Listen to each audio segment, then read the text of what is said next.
Halo everyone, welcome back to my channel.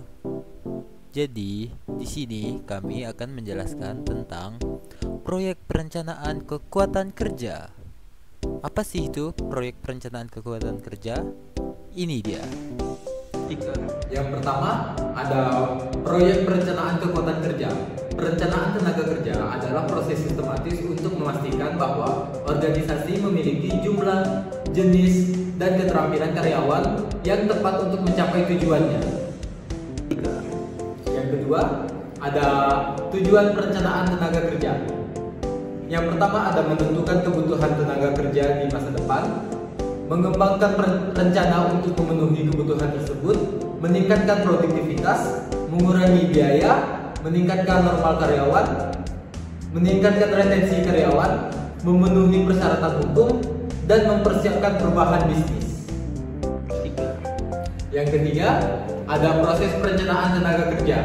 Ada 4 langkah. Langkah yang pertama, analisis situasi saat ini. Langkah kedua, perkiraan kebutuhan tenaga kerja di masa depan. Langkah ketiga, kembangkan rencana untuk memenuhi kebutuhan. Dan langkah terakhir yaitu langkah keempat, pantau dan evaluasi perencanaan melacak kemajuan.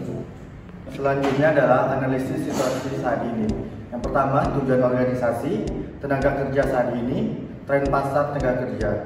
Yang kelima, perkiraan kebutuhan tenaga kerja di masa depan, pertumbuhan organisasi, pertumbuhan teknologi, pertumbuhan ekonomi.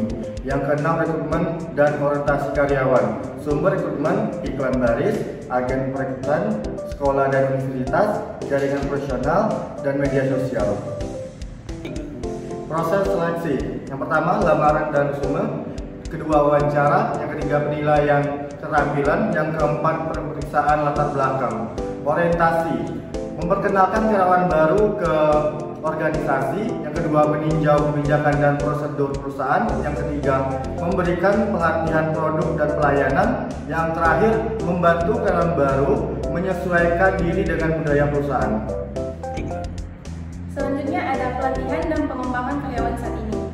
Yang pertama ada modifikasi kebutuhan pelatihan seperti penilaian keterampilan, umpan balik kinerja, dan survei karyawan. Kedua, ada mengembangkan program pelatihan seperti menentukan tujuan pembelajaran, memilih metode pelatihan, mengembangkan materi pelatihan, dan menyampaikan pelatihan. Ketiga, mengevaluasi program pelatihan. Ada umpan balik peserta, ujian pasca pelatihan, pengukuran kinerja. Selanjutnya program retensi karyawan, yaitu pertama ada tawaran gaji dan tunjangan yang kompetitif seperti gaji pokok, tunjangan kesehatan, tunjangan pensiun, liburan, dan cuti sakit. Yaitu ada ciptakan tempat kerja yang positif seperti budaya perusahaan yang positif, kesempatan untuk kemajuan, keseimbangan kehidupan kerja, pengakuan dan penghargaan.